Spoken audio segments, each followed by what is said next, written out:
agradeço a oportunidade, pastores, pastoras, de repartir aqui o púlpito abençoado. Eu agradeço também aos missionários que me acompanham. Eu louvo a Deus pela vida deles. Eu agradeço também a esse povo fervoroso que está aqui buscando mais de Deus. Hoje, para a honra e glória de Deus, eu sou um pastor, mas eu não recebi Jesus dentro da igreja, não. A pessoa, quando ela entra na igreja sem propósito, o caminho dela é de destruição. E eu, muito tempo, trilhei esse caminho. Dentro da minha casa, um lar evangélico, meu irmão mais novo, pastor.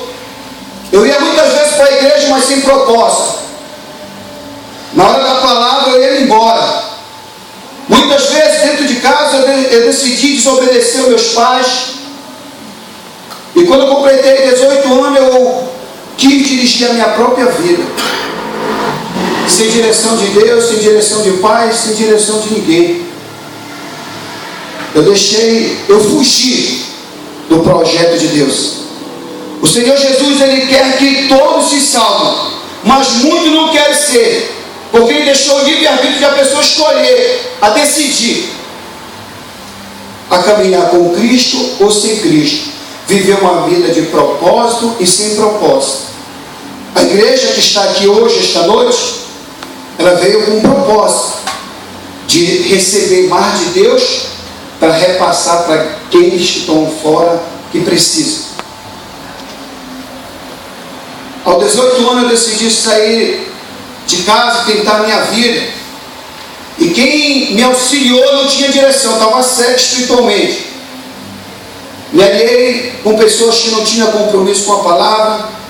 Eu encontrei o mundo do tráfico, do assalto. Só que eu não vim contar essa história de desgraça, mas eu vim encontrar um caminho dentro de um lugar que eu consegui encontrar Jesus. Eu fui livre, eu fui liberto atrás das grades, muralhas, cadeado, processo, condenado, mas eu era livre. Passei 4 anos dentro de uma penitenciária, aonde o sistema penal não recupera ninguém. Muitas vezes a gente vê pessoas dentro da cadeia, ou então assaltando numa televisão, e a gente olha como uma maldição. Mas tem gente, como o pastor sempre nos fala, ele olha querendo abençoar a pessoa, ele olha com um olhar de vitória. E a minha mãe, e muitas pessoas ainda que acreditavam em mim, que acreditavam em Deus, profetizaram na minha vida. Em 2008, a minha vida parou. Eu passei todo esse tempo no mundo do crime. Esse lugar aqui me faz despertar, pastor, uma lembrança, o qual ainda agora eu estava sentindo uma alegria tão constante, porque muitas vezes saí daqui de dentro de Cidade Folia com tanta cocaína no nariz que eu não sabia nem para onde eu ia. E muitas vezes, quando eu acordava na realidade, eu estava muito longe de casa. Passava 4, 5 dias drogado. E muitas vezes eu não conseguia nem pensar na minha família. O meu mundo era aquele mundo. Um mundo de tristeza, de ilusão. Que muitas pessoas entram na igreja com isso. A pessoa, quando ela entra dentro da casa do Senhor buscando uma solução, ela traz o problema e aquilo fica gravado na mente dela. Ela não consegue encontrar a razão da palavra, ela não consegue entender a mensagem. Quando nós entramos dentro desse lugar, o problema fica lá fora, porque a solução está aqui dentro, e nós vamos sair com a resposta. E muitas vezes eu saí daqui muito triste. Eu pensava que era alegre, mas no fim a solidão ela me acompanhava. Muitos dias drogado. Eu estava falando com o pastor hoje, quando eu não conseguia usar mais cheirar cocaína, eu tinha que fumar pedra de óxido. E quando eu não conseguia fumar, eu tinha que cheirar. Então quando o meu nariz sangrava, eu tinha que fumar. E quando eu conseguia botar para fora, eu ficava trocando para me alimentar com aquele vício. E eu mesmo dizia que eu não conseguia mais. A minha vida era essa, uma vida louca. Quase todo dia assaltando. Quando não dava para assaltar, eu tinha que traficar. E eu não conhecia a verdade. Eu não conhecia a verdade porque eu não conseguia entender e nem escutar. Eu não lia a palavra, então a Bíblia diz: conhecereis a verdade vos libertará. Então eu não conseguia me libertar porque eu não tinha contato com isso.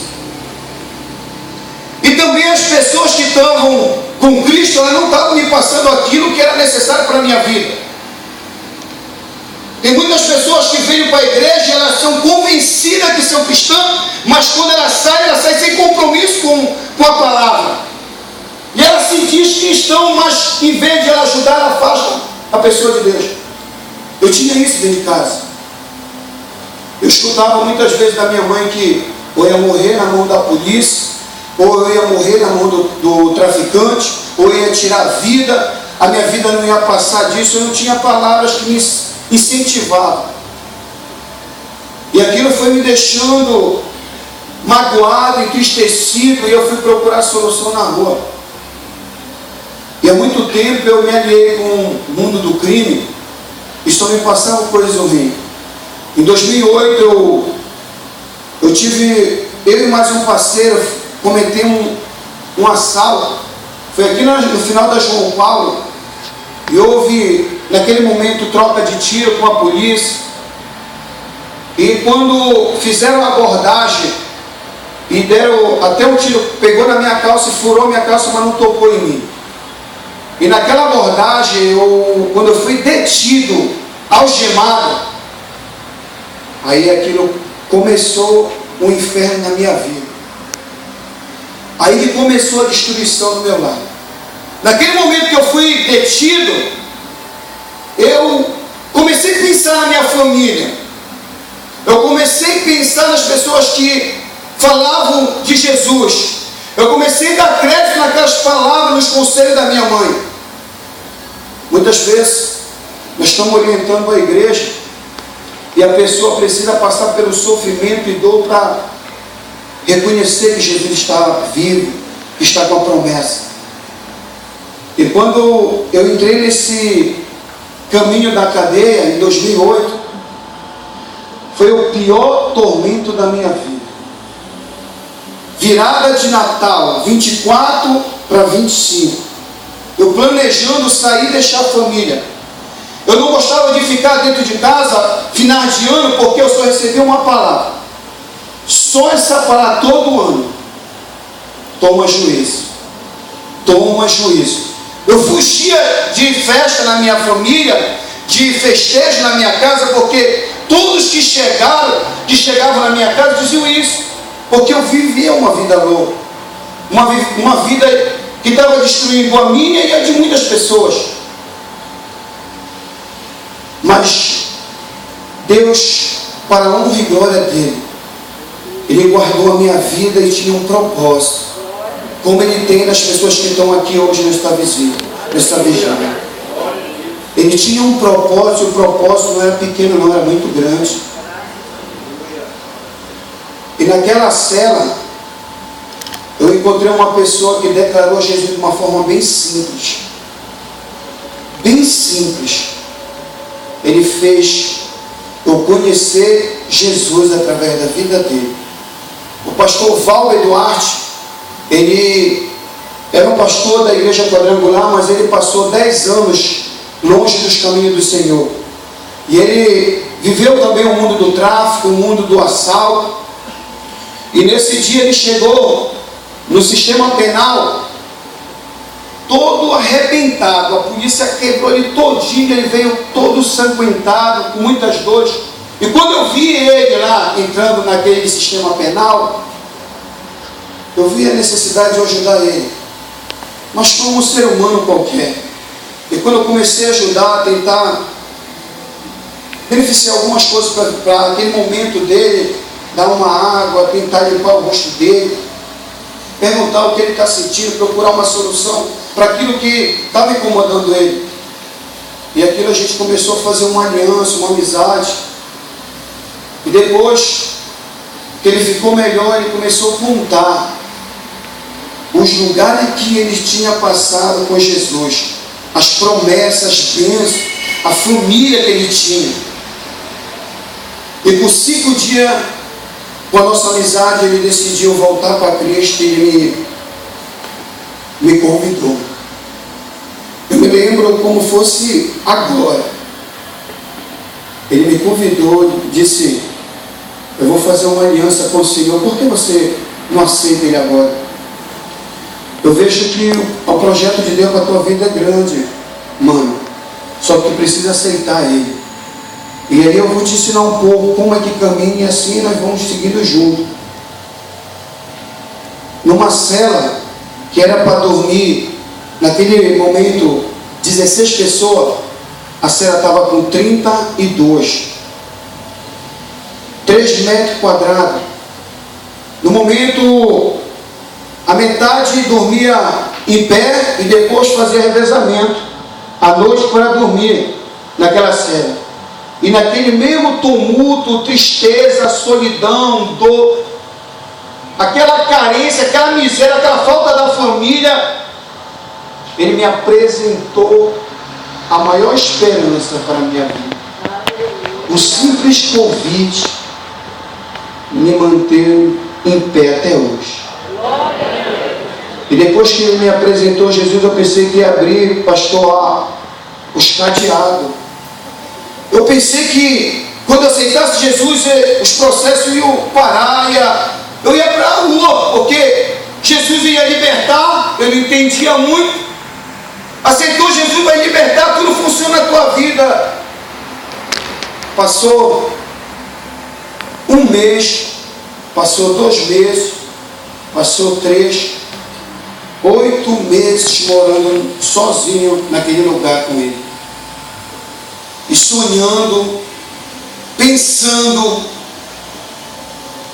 tentando encontrar uma solução e resposta para aqueles processos que havia feito ao minha pessoa. E quando completou 8 meses e 5 dias, eu recebi uma resposta da juíza. Eu tinha sido condenado a 9 anos e 7 meses pelo crime que eu tinha cometido. E aí naquele momento o chão abriu e eu estava com o Senhor. O único alicerce, a única esperança estava em Cristo. Naquele momento a única coisa que foi ativada foi a minha fé. Família em desespero, eu com a solidão ali dentro, mas eu estava encontrando uma saída, um refúgio na palavra, no Senhor. E ainda tinha 4 processos a ser respondidos ainda. Eu andava trazendo tanto problema para a sociedade que eu ainda estava sendo investigado por outras polícias. Mas para a honra e glória do Senhor, gerou no meu coração uma vontade, um desejo de fazer a vontade dele. E quando eu comecei a ler a palavra, aí que começou a história a começar na minha vida. Quando eu conheci a palavra, quando eu comecei a meditar, comecei a entrar em propósito com Deus, eu comecei a ter uma esperança e encontrar liberdade ali naquele lugar. Eu sabia que eu tinha que passar ainda 4 anos no primeiro processo, na primeira condenação. Mas eu precisava caminhar com Cristo. Eu precisava declarar esse Jesus. E quando eu fui transferido da casa penal para outra, eu me separei do meu irmão e pastor Valder. Aí que o negócio ficou difícil, porque ele era o meu instrutor, ele que me dava algumas orientações que eu não conhecia muito. Aí gerou o compromisso com a palavra. Ele me apresentou Jesus e o Espírito Santo gerou um compromisso. E eu comecei a sonhar em ganhar almas, desejo de ganhar alma para o reino de Deus. Eu queria ler a palavra para mim fazer as pessoas entenderem o projeto de Deus. Eu queria ler a palavra para mim mudar a vida das pessoas que estavam ao meu redor. Teve um dia que eu ia para a enfermaria e eu encontrei o jovem, tinha 22 anos, o William, e nós fomos na enfermaria. Eu tinha que assinar o nome para poder pegar o medicamento. Quando chega, o William está com 22 anos, ele pega, mete o dedo, ele não sabia assinar. Aí eu perguntei, eu disse, Fala, irmão, você não sabe escrever? Ele, não, nunca entrei no banco de escola. Aí naquela hora, o chamado está começando a ativar. Quando eu vi a necessidade daquele rapaz que com 22 anos ele não sabia escrever, e ele foi me contando a história dele. O pai matou a mãe, quem criou ele foi o traficante. Com 6 anos ele vivia no mundo do crime. 6 anos ele já vivia na boca, fazendo avião, despachando droga para o traficante. Com 22 anos ele já tinha, com mais de 5 anos já dentro da cadeia, já tinha frequentado muitas vezes o cárcere. E eu decidi ensinar ele a escrever. Deus gerou no meu coração para me ensinar. E naquele momento que eu comecei a meditar com aquele rapaz e a ensinar ele a escrever o próprio nome dele, eu achava que aquilo é uma coisa muito simples. Talvez as pessoas que estão aqui vejam uma coisa bem simples de um rapaz aqui, um jovem, que eu me sinto, está falando testemunho, mas para mim é uma coisa tão importante, tão gratificante na minha vida. Deus restaurou uma coisa que o dinheiro nunca vai pagar. Me restaurou o meu caráter. E hoje eu me sinto muito feliz de ministrar a palavra de Deus, de declarar o que Deus tem feito na minha vida e na vida de quem está ao meu redor. Porque quando você é acompanhado da pessoa que está cheia do Espírito Santo de Deus, você também é impactada com as bênçãos, impactada com a unção de Deus. Mas quando você está aliada com uma pessoa que não tem propósito, murcha até a sua fé. Você desiste na sua fé. Eu comecei a ensinar aquele rapaz. Eu fazia de pontinho por pontinho o nome dele. E depois entregava para ele e esperava ele escrever. Depois, com um dia todo eu fazendo isso, ele me dá uma alegria tremenda. Eu recebi naquele momento o meu ministério. O ministério que Deus tinha colocado na minha mão. Às 6 horas da tarde ele vem de lá e me chama, irmão Celso, eu sei agora escrever, olha aqui como está a minha assinatura, olha aqui, irmão Celso, eu veio tão feliz, eu encontrei ele que nem uma criança. Eu digo, como que esse cara passou todo esse tempo no mundo do crime e só para assinar o nome dele, ele veio tão feliz. Naquele momento, eu recebi o meu chamado. E eu decidi, mesmo naquele lugar, mesmo as penas que eu ia ter que enfrentar, eu decidi falar para Jesus: Jesus, guarda as pessoas que me viram como maldição, segura toda a minha família, porque um dia todos aqueles que me viram como maldição, eles vão declarar, eles vão ver eu como bênção. E naquele momento eu comecei a trabalhar em prol do reino de Deus ali dentro. E surgiu no nosso coração de montar uma equipe, um ministério, incentivar as pessoas a buscarem a Deus e a incentivar a outra a encontrar esse caminho. O sistema penal, para pouco que não conhece dentro dele, não tem poder para recuperar ninguém. Passei em 6 casas penais no estado do Pará. Já os alimentos é agressivo com a pessoa que está lá dentro. Muitas vezes a pessoa diz assim: eu estou sustentando vagabundo no presídio. Se você vê como eles são tratados, talvez a gente nem saia de casa. É uma tristeza tão grande, é uma revolta tão grande que traz para essas pessoas que, quando ele comete um crime de tirar um cordão da pessoa, quando ele voltar, ele puxar o cordão, ele mata a pessoa para ela não ser a vítima que vai botar ele lá dentro. Pessoas comem comida crua, muitas vezes pessoas no mesmo vaso que faz a necessidade tem que beber a própria água, tem que lavar e beber a própria água. Muitas vezes não tem água no sistema penal dentro da cadeia. A gente sabe que polícia e o mundo do crime são rivais, é uma guerra. Sabe quem cuida de preso no sistema penal? Major, capitão, tenente. Será que eles vão tratar eles com carinho? Claro que não. É uma rivalidade. E lá acontecem coisas que, só contando, você já sente até uma tristeza, imagina vendo a realidade. E se não for Jesus para recuperar o desejo de sentir a presença de Deus, a pessoa não sai de lá para a sociedade como um cidadão.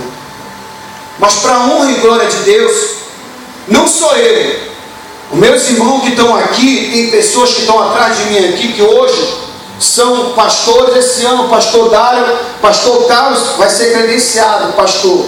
Eu já sou pastor credenciado, trabalho lá no templo com o pastor Josué. E todos nós viemos do cárcere. Tem uns que tem 10 anos de cadeia, que morou 10 anos dentro do sistema penal. Tem outros que moraram 15 anos. Tem outros que moraram 8 anos. Se não fosse Jesus libertar lá dentro, o sistema penal não ia dar condição nenhuma. Eu quero que você entenda que você está no melhor lugar. Você escolheu o melhor convite de estar esta noite aqui. Não por causa de mim, nem por causa dos pastores que estão aqui, mas sim por causa de Deus, que Ele tem o prazer de abençoar as pessoas. As pessoas do sistema penal, ela reconheceu até hoje, ela reconhece. Não só eu, com uma equipe 100% liberdade.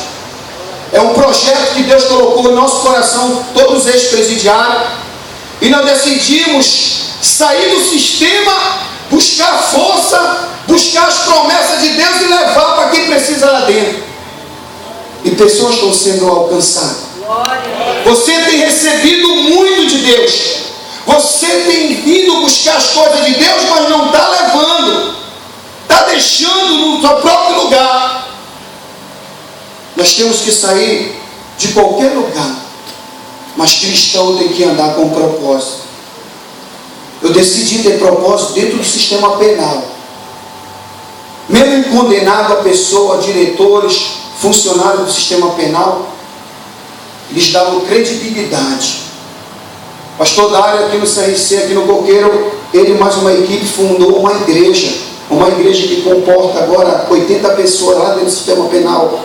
Lá na colônia agrícola nós fundamos uma igreja também. Lá são mais de 200 pessoas que cabem sentado lá. Um prédio que nós fizemos com ajuda nossa, lá de dízimo e oferta até dos funcionários. Diretores, funcionários que conseguiram ver o compromisso com a palavra de Deus. Eles conseguiram ver nós como imagem e semelhança de Deus. Não por falar que Jesus está na nossa vida, mas sim pelas atitudes dos nossos caminhos. E para a glória de Deus, o meu casamento é uma bênção. Mais atrás eu nem pensava em casar. Minha mulher passou 9 anos sofrendo na minha mão com tanta amante aí nesse mundo. O cara que vive no mundo de orgia, de droga, de bebedice, de festa, ele não tem compromisso com a família. Hoje, se a minha filha quiser fugir do projeto de Deus, ela vai fugir pelo livre-arbítrio dela. Porque eu declaro não só na rua, na igreja, mas dentro de casa, um pastor e um pai, um amigo dela. Hoje, eu trago para meus irmãos que o meu ministério, vocês estão incluídos nisso. Nós somos porque o reino é de Deus. Mas eu mostro para eles também o caráter. Eu sempre ensino eles a viverem conforme a palavra. Porque tem muitas pessoas torcendo para a nossa derrota. Tem muitas pessoas olhando para você como uma opção, achando que você só vai na igreja e não recebe nada. Mas quando você tiver compromisso,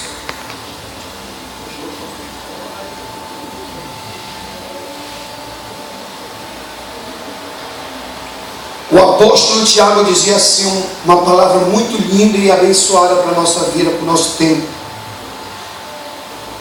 Importa que você não seja só ouvinte, que não venha só ouvir, mas que você seja praticante da palavra. Sabe quantas vezes você vai ver Deus trabalhar quando você fica de boca fechada? Nunca. Deus só age na vida das pessoas quando você abre a boca e profetiza. O poder vem pela palavra. Eu não preciso mais de nada. Tudo que eu tenho é bastante na minha vida. Em pouco tempo eu recebi coisas que há muito tempo eu passei 18 anos e não recebi na minha vida. Hoje eu estou no meio do povo de Deus, que declara um Deus vivo, que sonha com vitória, e mediante a luta a nossa fé está ativada. Amém. E mesmo se a pessoa vir sem pensando em desistir, vem cansada da sua peleja, da sua guerra, nós viemos aqui através de vida, de propósito, de atitude, ativar isso. Nós sonhamos como pastores ativar uma igreja avivada, que não só os pastores tenham compromisso de ganhar alma, mas sim toda a igreja que vem buscar a presença do Senhor. Quando eu cheguei em 2012 da cadeia, quando eu ganhei a minha condicional, a primeira coisa que eu escutei na própria mãe, da minha mãe: tu não vai durar muito tempo. Já pensou ter uma mãe que te ama, que declara que te ama, só que pela minha atitude, do meu passado, ela não acreditava em mim, e nem eu mesmo acreditava em mim. Eu culpei ela? Não, eu mesmo não acreditava, pensei que eu não ia mudar. Só que eu vou deixar isso para a igreja. Quando a pessoa diz para mim que eu não consigo, ela me dá incentivo. Ela não me entristece, não. Toda vez que a pessoa diz que eu não vou conseguir, ela alimenta a minha fé. Eu começo a sonhar mais alto. Eu começo a declarar o Deus que está vivo na minha vida, que tudo eu posso. A Bíblia não diz? Tudo nós podemos naquele que nos fortalece. Quem fortalece nós? Não é Jesus?